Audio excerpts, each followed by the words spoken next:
So, you see, Bob, leadership... Hey, where'd he go? Oh, Bob! Bob!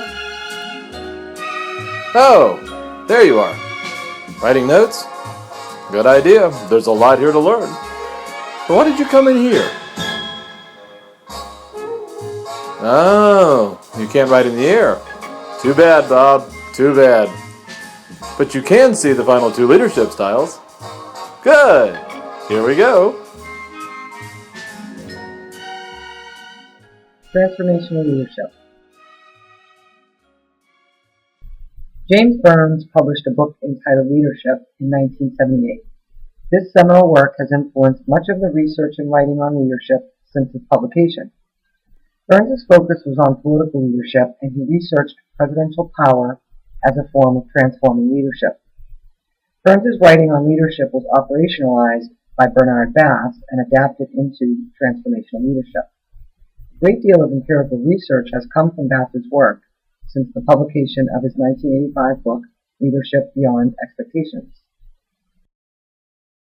Bass suggests that transformational leaders are able to develop relationships with followers because they garner trust, admiration, and respect from others. Once relationships are in place, transformational leaders focus on helping each member of the team succeed.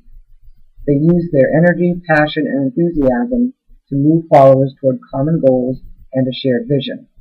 Tasks are secondary in this framework, although when relationships are strong and mutually respectful, tasks are accomplished easily. Idealized influence.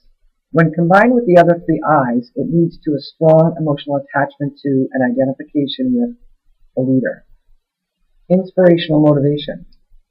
Transformational leaders acknowledge that followers who understand the vision and mission feel valued, assured, and self-confident.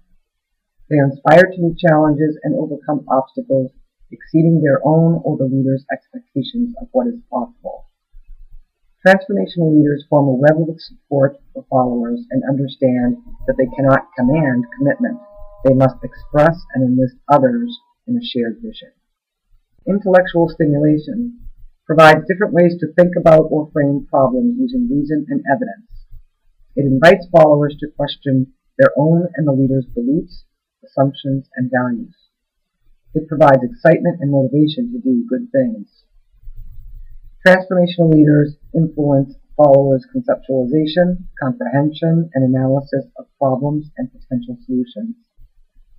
Finally, individualized consideration. Within this, transformational leaders understand that followers' needs change over time, and they pay attention, listen to concerns, and build confidence. In addition, transformational leaders clear obstacles and roadblocks to followers' success and locate and approve resources that make it possible for others to do good work.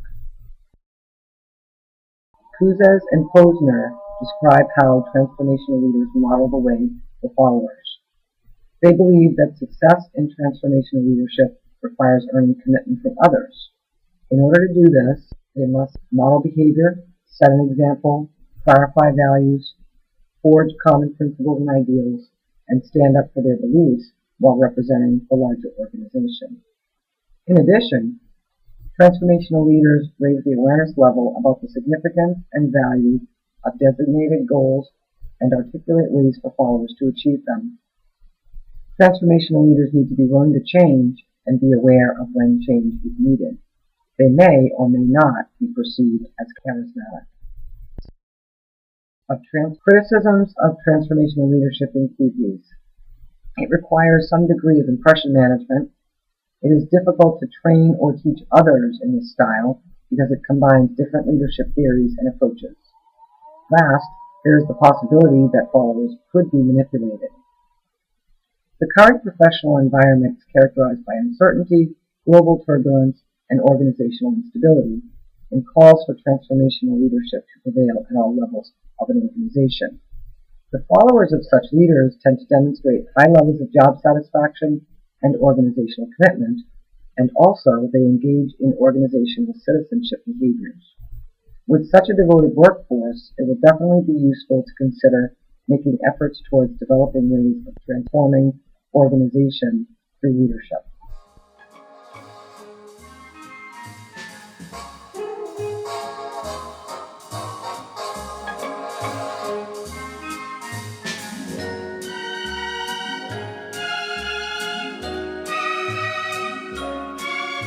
Path Goal Leadership.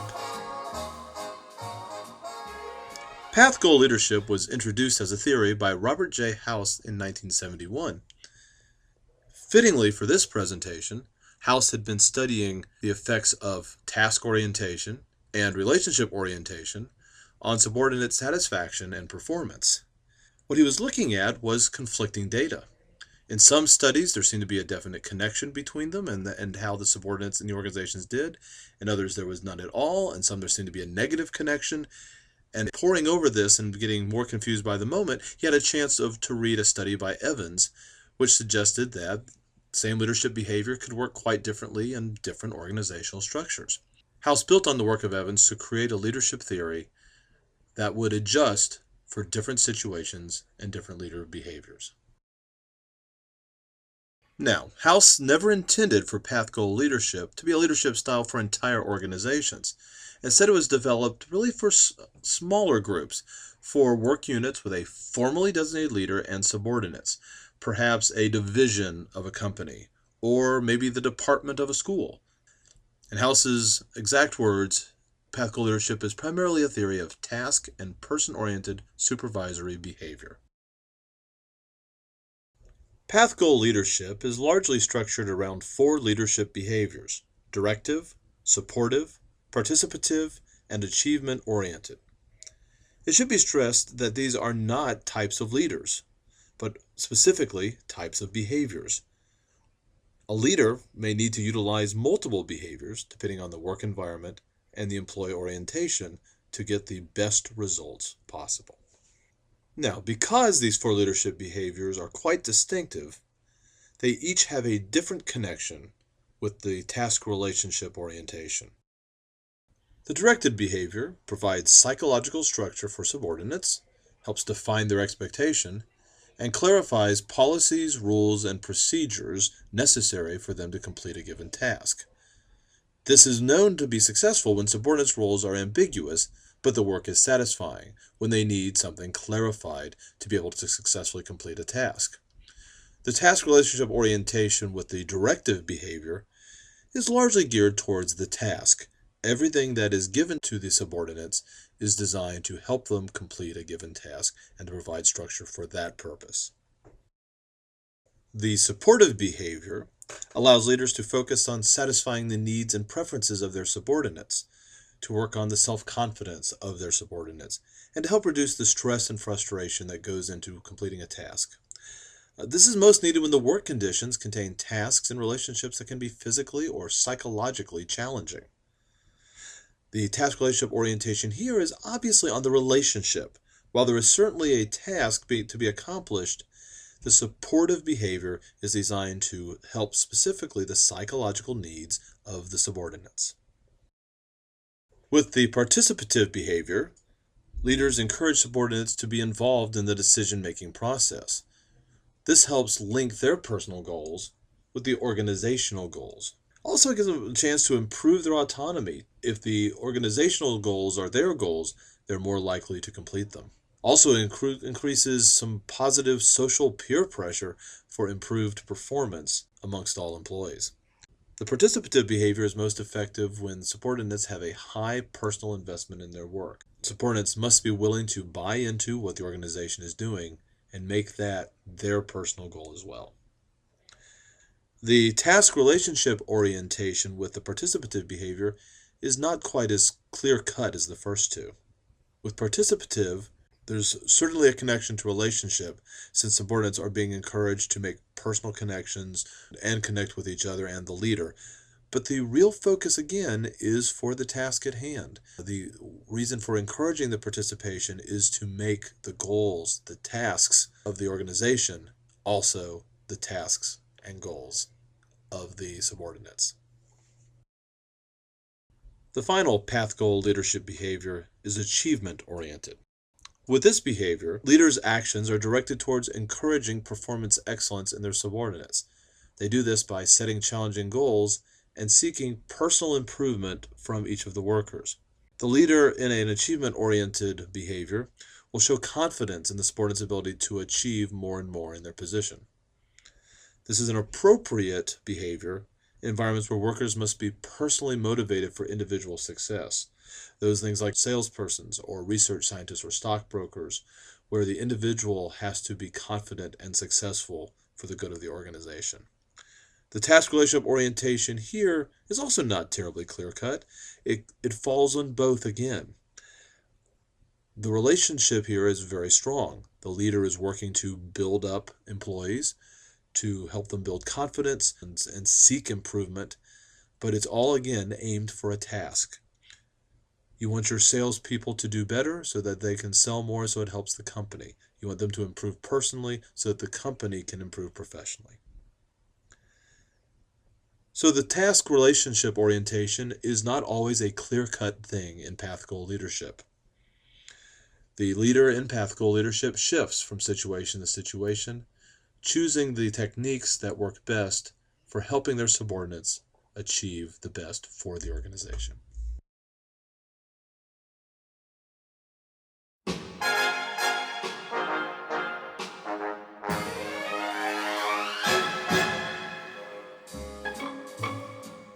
Are we putting you to sleep, Bob?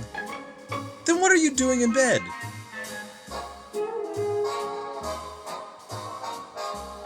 Oh, you were getting ready? Building up energy for another day of work? Well, Bob, you look excited. Have you decided what kind of leader you want to be? Wonderful! Now that you know, you can make some decisions on the task relationship orientation, can't you?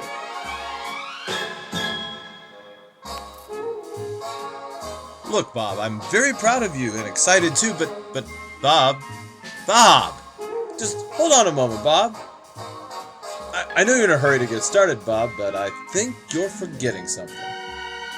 Ah, good. Now, there'll be plenty of time at... no, not your briefcase and coat. I think you forgot something... okay. Oh, yes. Well, you're welcome, Bob, but that's not what I'm talking about. You're forgetting something... Bye, Bob. Have a good day at work, Bob. Oh well. Eventually he'll figure out that it's nighttime. Well, it doesn't matter. With that sort of energy and determination, he's bound to be a success. Good luck, Bob. And good luck to all of you as you explore your task relationship orientation in your own leadership roles.